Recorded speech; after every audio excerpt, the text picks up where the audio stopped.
Organizing data. A frequency distribution is a table listing the different observed values with their corresponding frequency. Finally, we get to do some hands-on work.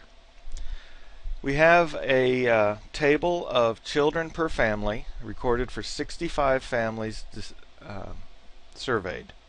Create a frequency distribution for the following data. So we have our possible values 0, 1, 2, 3, and this particular table goes up to 9 children. And then we'll list the frequency, the number of families with each of these.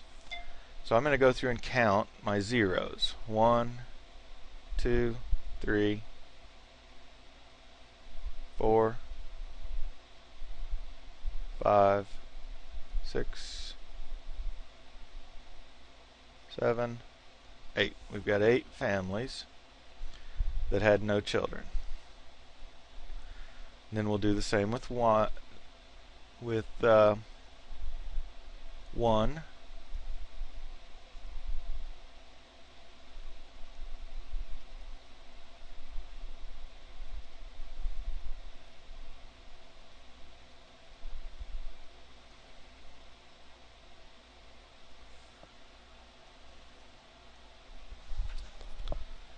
And when we do the same with 2,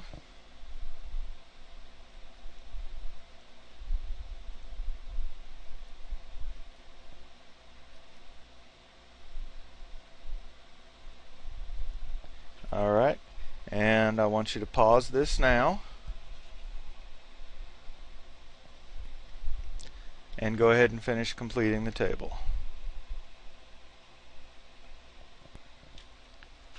And it looks like we came up with 18 as our frequency for the 2 children.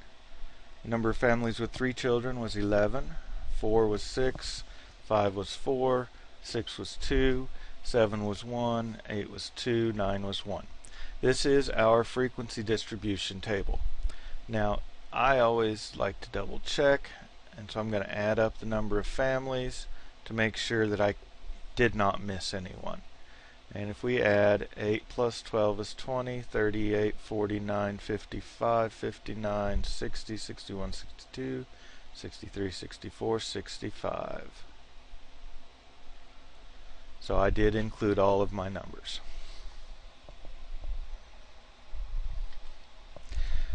Now often there are too many different observed values to list each separately, or we might have some gaps in numbers.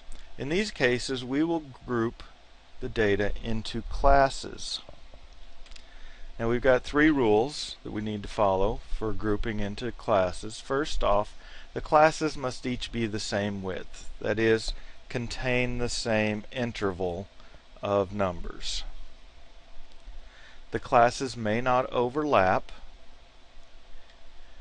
and the classes have to be set up in a way such that each piece of data can only belong to one class.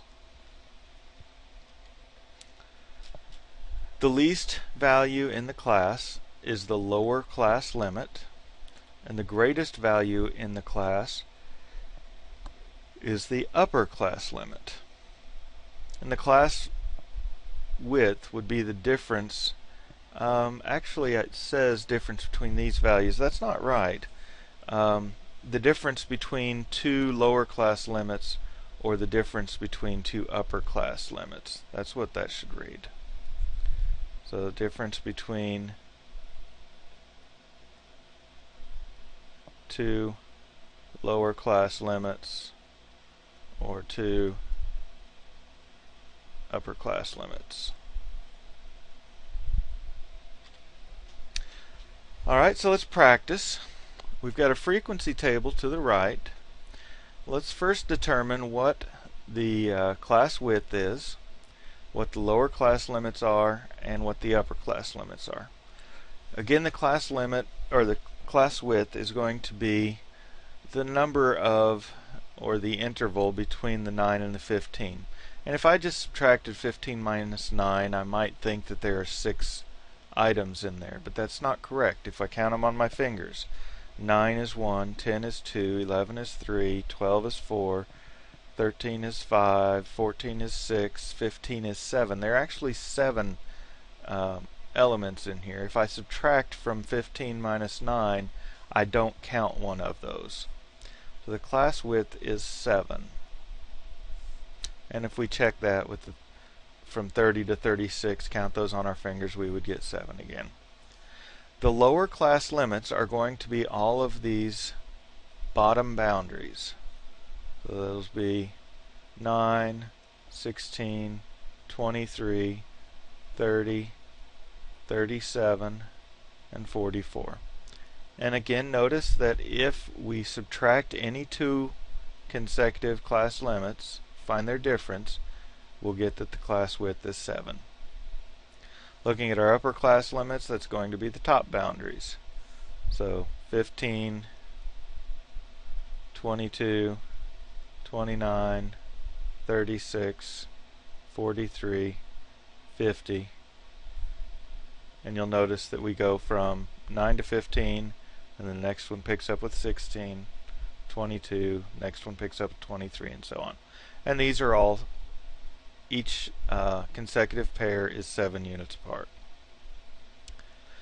The modal of a frequency distribution is the class with the greatest frequency. So in this case, the class with the greatest frequency would be 16 to 22, and that would be our modal.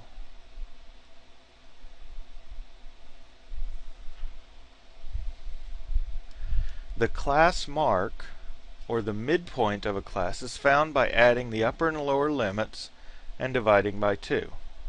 For example, if I add 9 and 15 to get 24, divide by 2, my class mark, or midpoint, would be 12. And the same would go. It also turns out that the difference in all your class marks, since each of those are in the middle of it, will be 7 apart, because the class width is 7. So I could add 23 and 29 and divide by 2, or I could just add 7 to 19 and I get 26. These are my class marks, and we'll use those in a minute.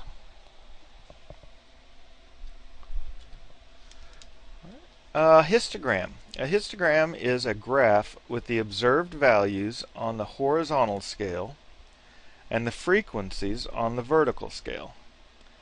It's similar to a bar graph, but you don't put any gaps in between the classes, and you also make sure that the vertical scale starts at 0. We remember that from the misuses of statistics. The horizontal scale does not have to start at 0, though. Always remember to label your axes and include a title. And we're going to create a histogram in just a minute. A frequency polygon is a line graph with scales that are the same as that of the histogram. What we'll do is place a point for each class mark, that's the midpoint of each class, and then we'll connect the dots for each of those with an extra dot for 0 before the first class and another dot after the last class. Again, we'll show you that in just a minute. A stem and leaf display is a tool that organizes and groups the data while allowing us to see the actual values that make up the data. The stem is going to be your number of tens. So with 3 pieces of data I've got there, a 6, a 54, and a 439, they have, let's see, the 6 has no tens, 0. 54 has 5 tens. 439 has 43 tens. The leaf is the number of ones, or the ones digit. So 6 would be 6, 54 would be 4, 439 would be 9. The stems are listed on the left side of a vertical bar, and then to the right side of that bar we list each ones digit once for each time that the data value occurs.